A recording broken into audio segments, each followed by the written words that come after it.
گەرم و گەشترین سڵاوەکانتان پێشکەش بینەرانی خۆشەویستی تەلەڤیزیۆنی کۆمەڵە. خۆشحاڵین لەوەی کە جارێکی تر لە بەرنامەی ئێمە و بینەرانەوە دەبینە میوانی ماڵەکانتان. لەم بەرنامەیەشدا هەروەکو بەرنامەکانی ڕابردوو کۆمەڵێک بابەتی جۆراوجۆر پێشکەش دەکەین و تا جێگایە کە مەجال هەبێت وەڵامی پرسیارەکانی بینەران دەدەینەوە.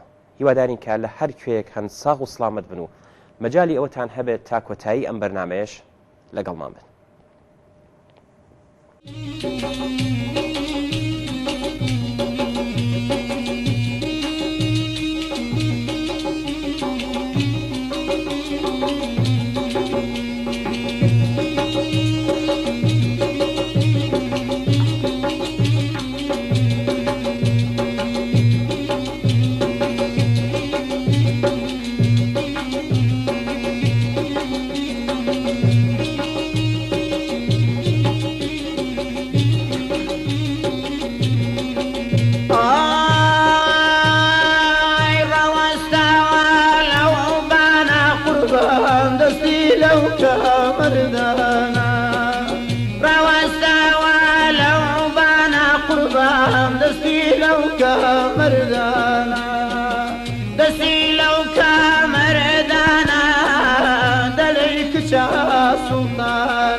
شاوكم تجيبنا وبوتوي أكم أجر من خود راسي ويقول لي درمان خردكم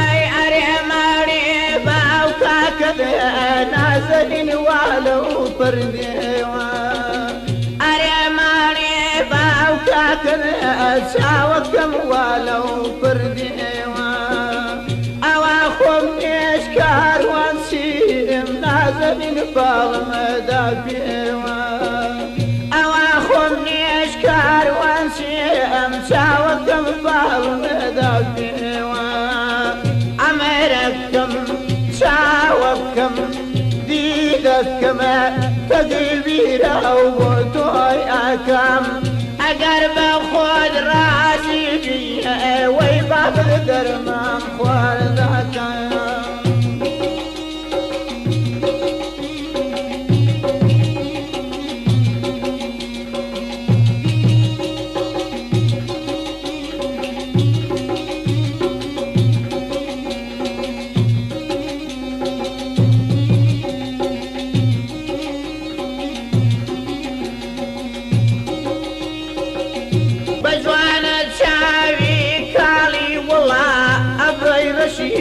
خيالي بجوانة شاوي كالي أبوي رشي خيالي عشان شاوي هالديني دلي حجاد سنيني عشان شاوي هالديني دلي حجاد سنيني أمركم شاوكم تقبيرا وبوتوي أكم أقرب خود راسي بيه خما بقربان ذكم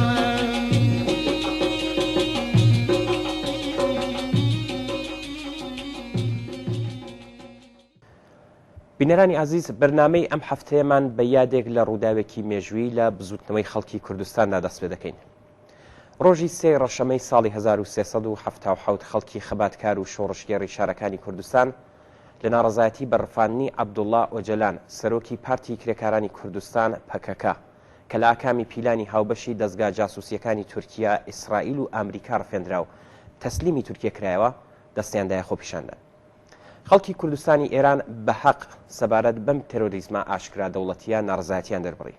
کۆماری ئیسلامی کە هیچ کاتێک سیاسەتەکانی لەلایەن خەڵکی کوردستانە وەڵامی موسبەتی وەرنەگرتەوە کاتێک کە هەستی بەوە کرد کە خەڵکی کوردستان سەبارەت بەم کردەوە دژە ئینسانیە ناڕازین و تووڕەن بەو پەڕی بێشەرمیەوە هەوڵیدا ئەم ناڕزایەتیە جەماوەریە بە قازانجی خۆی و لە پێناو سیاسەتەکانی بەرامبەر بە دەوڵەتانی تورکیا، ئیسرائیل و ئەمریکا بەکاری بێنێت. بەڵام خەڵکی وشیاری کوردستان ئامانجی تایبەتی خۆیان هەبوو لە بەرپاکردنی خۆپیشاندان لە دژی ئەو دەوڵەتانە. ڕژیم ئیسلامی سەرەتا بە ڕەسمی ڕێگای بە خۆپیشاندان لە ڕۆژی 3 ڕەشەمە لە شاری سنەدا و وای دەزانی کە دەتوانێت لە تووڕەی خەڵکی کوردستان دژ بە ئەم پیلانە بە قازانجی خۆی کەڵک وەرگێت و وای نیشان بدات کە خەڵکی کوردستان لە ئێران کێشەیەکیان لەگەڵ ڕژیم ئیسلامی نییە و گویا ئەو ڕژیمە دۆست و پشتیوانی خەڵکی کوردە لە پارچەکانی دیکەی کوردستاندا. بەڵام جەماوەری خەڵکی وشیاری شاری سنە و باقی شارەکانی کوردستان هەر لە سەرەتای ناڕەزایەتیەکانەوە دەستی ڕژیمیان خوێندەوە و دەرفەتی هەر چەشنە فریوکاریەکیان لە کۆماری ئیسلامی سندەوە و جارێکی دیکە نیشانیاندا کە ڕژیمی ئیسلامی نەتەنیا ناتوانێت لە پێناوی سیاسەتەکانی خۆیدا مانۆر بە خەڵکی کوردستان بدات و لەوان وەک ئامرازێک کەڵک وەربگرێت، بەڵکو ئەم جۆرە سیاسەتە بەهۆی وشیاری جەماوەر بە دژی خۆی هەڵدەگەڕێتەوە. هێزەکانی ڕژیم هەر لە سەرەتاوە وەک هەمیشە بە نیگەرانی و ڕق و کینەیەکی تایبەتەوە دەیان ڕوانیە خۆشانی جەماوەری خەڵکی شاری سنە و هێزی تایبەتیان بۆ بەرەوڕووبوونەوە لەگەڵ خەڵک ئامادەکردبوو. هێزەکانیان چەکدار و دەست لەسەر ماشە لە کوچە و شەقامەکانی شار دامەزران بوو. خەڵکی وشیار و مافواز کە لە ئامانجەکانی ڕژیمی ئیسلامی تێپەڕ بوون و لەم دەرفەتەش وەک هەر دەرفەتێکی دیکە بۆ هێنانە گۆڕەی ئامانجی حەقوازانەکانیان خۆیان کەڵکیان وەرگرت و دژ بوەزئی مەوجود بۆ دیفاع لە ماف و ئازادی پێشێلکراویان گەلێک دروشمیان بەرز کردەوە. هێزەکانی ڕژیم کە تەحملی هیچ دەنگێکی ناریان نییە کاتێک هەستیان بۆ کرد کە ناتوانن خۆپیشاندانی جەماوەری حەقخواز لە چوارچێوەی ئامانجەکانی کۆماری ئیسلامیدا کۆنتترۆل و بەرتەس بکەنەوە، پەلاماری دەڕەندانیان بردەسەر خۆپیشاندانی خەڵکی شاری سنە و ناڕزایەتی هێمنانە و حەقخوازانی ئەوانیان شڵاڵی خوێن کرد. هێزە سەرکوتگەرەکانی ڕژیم تەنانەت بە کەڵک وەرگرتن لە هێلۆکۆپتێر دەستڕێژیان کردە سەر خەڵک و خۆپیشاندەران لە شاری سنە. لەم ڕووداوەدا لانی کەم 3 کەس لە خەڵکی شاری سنە گیانیان بەخت کرد و ژمارەیەکی زۆر بریندار بوون و دەیان کەسیش دەست بەسەر و ڕەوانەی ئەشکەنجەگاکانی ڕژیم کران. ئەمڕۆ زیاتر لە هەر کاتێکی دیکە خەڵکی کوردستان بەو ڕاستیە گەیشتون کە دەوڵەتانی سەرکوتگەری ناوچەکە و لە سەروی هەمیانەوە کۆماری ئیسلامی و هەروەها زلهێزەکانی جیهان لەوانە ئەمریکا و باقی دەوڵەتە ئیمپریالیستیەکان چە ئەو کات کە ڕیاکارانە لە ڕواڵەتی دۆزدا خۆ دەنوێنن و چە ئەو کات کە ڕاستەوخۆ دژایەتی خەباتی خەڵکی کوردەکەن لە هەر حاڵدا بە شوێن بەرژەوەندی خۆیانەوەن و بەرژەوەندی ئەوانیش لەگەڵ بەرژەوەندی خەڵکی ستەم لێکراوی کوردستان ناتەبەیە. جەماوەری خەڵکی کوردستان ئەو ڕاستیان لێ حاڵی بووە کە ڕزگاری لە ستەمی نەتەوایەتی و گەیشتن بە ئازادی و عەداڵەتی کۆمەڵایەتی تەنیا دەتوانێت بەرهەمی وشیاری سیاسی و خەباتی ڕاستەوخۆی ئەوان بێت. خەباتی دلێرانی ژنان و پیاوانی ڕۆژاوای کوردستان کە مەقاومەتی پڕ لە حماسەی کۆبانیدا بە لووتکەی خۆی گەشت بەڕێوەچوون دەسەڵاتی جەماوەری لە کانتۆنەکاندا هاوپشتی ئینسانی نێوان پێکهاتە ئاینی و نەتەوەی دیکەی دانیشتووی ناوچەکانی ژێر دەسەڵاتی هێزەکانی پاراستنیگەل سۆزی جەماوەری خەڵک لە هەموو جیهانی بۆ لای خۆی ڕاکێشا. بە پشتبەستن بەوەها جێگە و پێگەیە کە دەتوانین هیوادار بین دەستکەوتەکانی ئەو بزوتنەوەی پارێزرێت و پیلانی دژمنانیش پوچەڵ بکرێتەوە. جەماوەری خەڵکی کوردستانی ئێران کە ڕۆژی 3 ڕەشەمەی ساڵی 1377 پشتیوانی خۆیان لە بزوتنەوەی خەڵکی کوردستانی تورکیە و دژ بە ڕفاندنی ڕێبەری پەکەکە دەربڕی و لەو ڕێگەیەدا لە بەخشینی گیانی خۆشیان دریغیان نەکرد، لە ساڵانی ڕابردوودا لە هەر فرسەتێک کە هەڵکەوت بێت بۆ دەربڕینی پشتیوانی مادی و معنەوی و سیاسی لە بزوتنەوەی حەقوازانەی خەباتی کورد لە سووریا کەڵکیان وەرگرتووە. لە ساڵڕۆژی 3 ڕەشەمەی 1377 شاری سنە یادی سەرجەم ئەو ئازیزانەی کە لەم ڕۆژەدا کەوتنە بەر هێرشی بەکرێگیراوانی ڕژیمی کۆماری ئیسلامی و گیانیان بەخت کرد پیرۆز ڕادەگرین و درود و سڵاوی بەپایان دەنێرین بۆ جەسارەت و فیداکاری ئەوان و بنەماڵە خۆشەویستەکانیان. بێگومان لە سبەی ڕۆژی ڕوخانی ڕژیمی کۆماری ئیسلامی بڕیاردەران و بەڕێوەبەرانی ڕووداوی 3 ڕەشەمەی شاری سنە و سەرجەم جەنایەتکارانی ڕژیمی ئیسلامی لە بەردەم دادگای عەداڵەتی جەماوەردا محاکەمە دەکرێن و سزای شایستەی خۆیان وەردەگرن.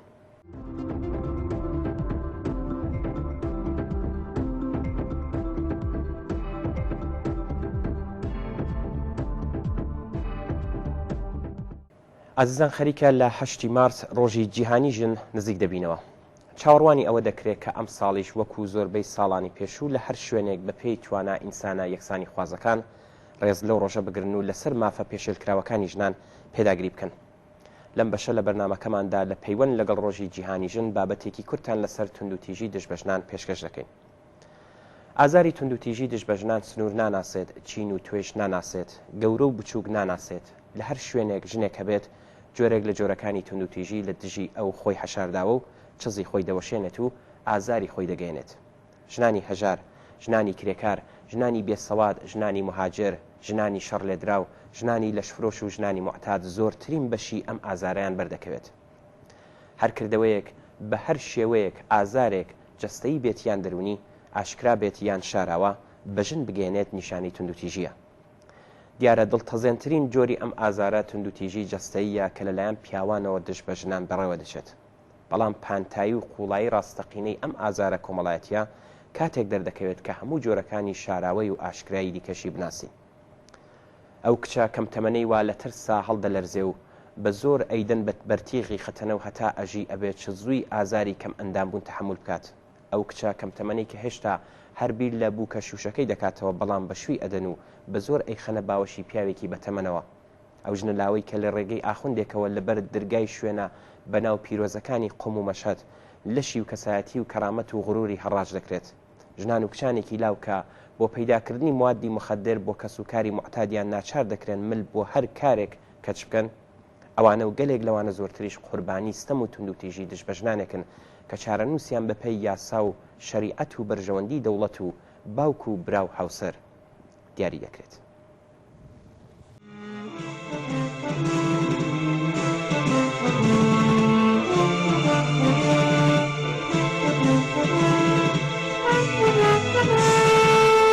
سرود یاران صبح بهاران دهد نوید از نجات انسان، رسد به شادی روز رهایی، رهایی زن، رهایی زن.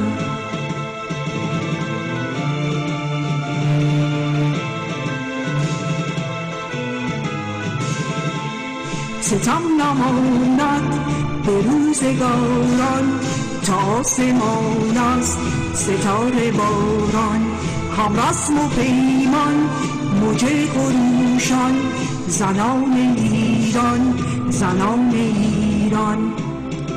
ای زن، ای نیمه پنهان، برکن از چادر شب، ببین که میدمد سپیده سحر. ای زن، ای نیمه پنهان،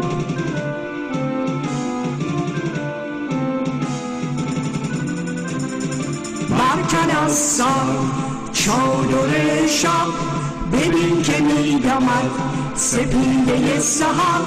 چطور در خورنده باش در این شب سیاه، چو نوری تابنده باش بر این ظلمت بی صدا.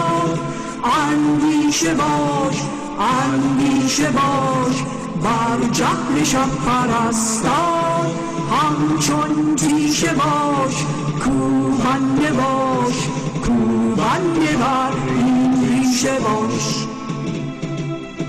بگو بر نوحه خان شوم شب خموش، ما بلبلان پر از نغمه‌ایم به گلزار لاله ها نشستیم.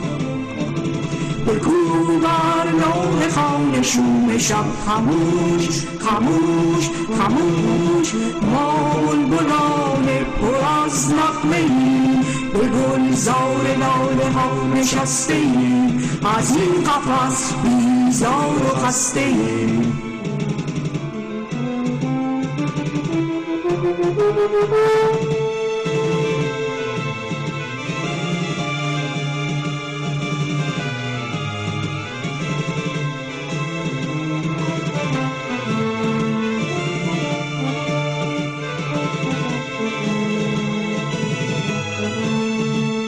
سرود یاران صبح بهاران دهد نوید از نجات انسان، رسد به شادی روز رهایی، رهایی زن، رهایی زن.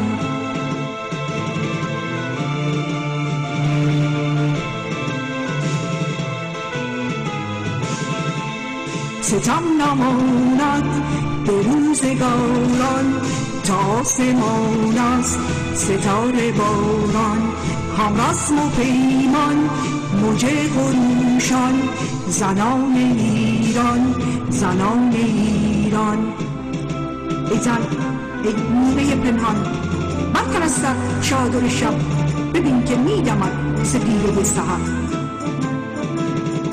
ای زن ای نیمه پنهان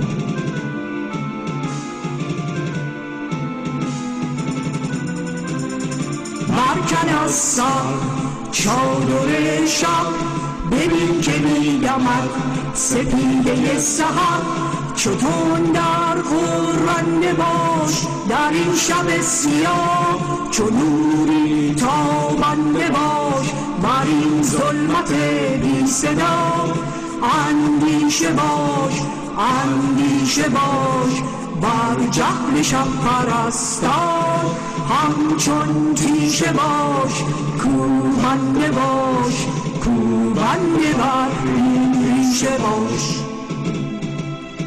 بگو بر ناحه خوان شوم شب خموش ما بلبلان پر از نغمه به گلزار لاله ها نشستیم بگو بر ناحه خوان شوم شب خموش خموش خموش ما بلبلان پر از نغمه به گلزار لاله ها نشستیم از این قفس بیزار و خسته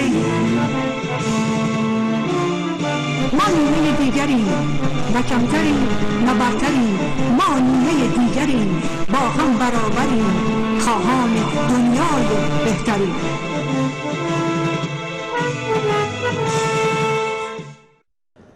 بەداخەوە ئاگادار بووین کە کاک عەبدوڵڵا فەلاحی ڕۆژی سێشەممە 16 فێڤریەی 2021 لە شاری لەندەن ماڵاوی لە ژیان کرد.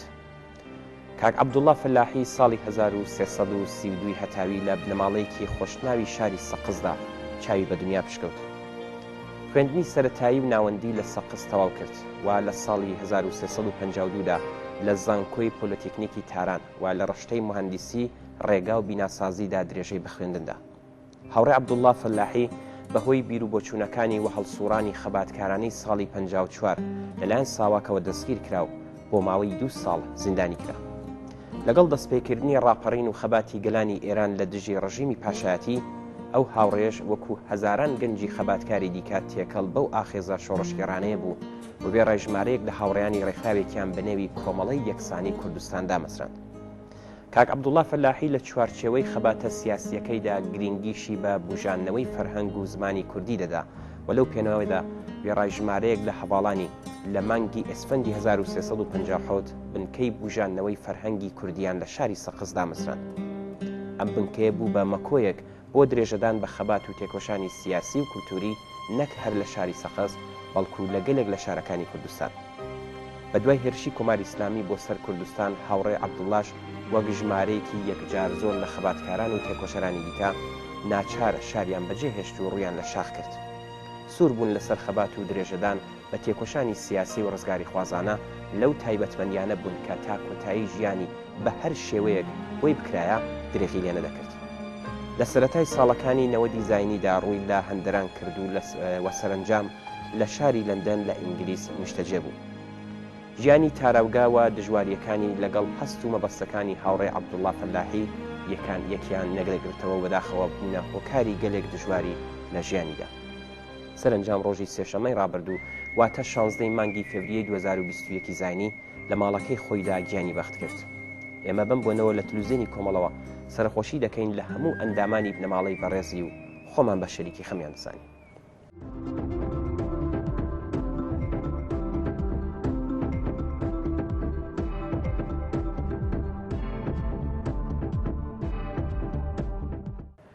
کۆچی دوایی دایە ئامین مەولودیان لە شاری مەهاباد.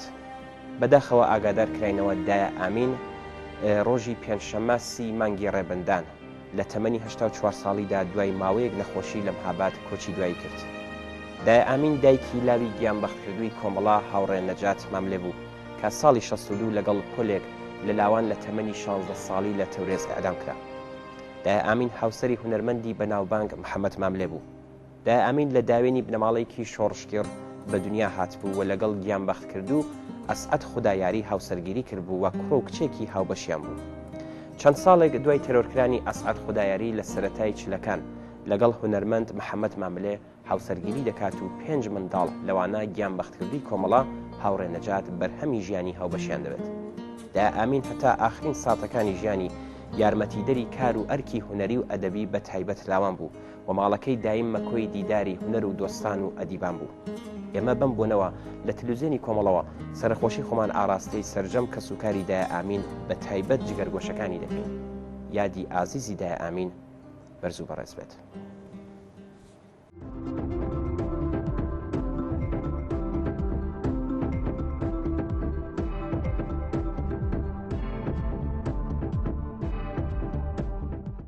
یەکێکی دیکە لە دایکانی شۆڕش بەجێمانی هێشت. بەداخەوە ئاگادارکراینەوە کە ڕۆژی پێنجشەممە 30 مانگی ڕێبندان دای زەمانە کەنعانیان دایکی هاوڕێی گیانبەخت کرد و مادێح ئەرکەش بۆ هەمیشە ماڵاوی لە ژیان کرد.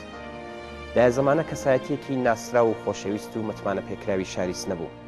دای زەمانە ژنێک بوو لە جنسی دایکانی شۆڕشکێڕ و فیداکار و دڵسۆز کە تا ئاخرین ساتەکانی ژیانی لەسەر ڕێبازی ڕۆڵە گیانبەخت کردووەکەی هاوڕێ مادێح کە یەکێک لە پێشمەرگەکانی گوردانی شوان بوومایەوە. بەداخەوە دای زەمانە ڕۆژی پێنجشەممە سەعات 7 بەهۆی نەخۆشینەوە دڵە گەورەکەی بۆ هەمیشە لە لێدان دەکەوێت و ماڵاوای لە ژیان دەکات. ئێمە بەم بوونەوە لە تەلەڤیزیۆنی کۆمەڵەوە پڕ بە دڵ سەرخۆشی دەکەین لە بنەماڵەی دای زەمانە و هەموو خزم و کەس و کار و بە تایبەت شاری سنە دەکەین. یادی ئازیزی دای زەمانە بەرز و بەڕێز بێت و ڕێگای پەڕێبوار.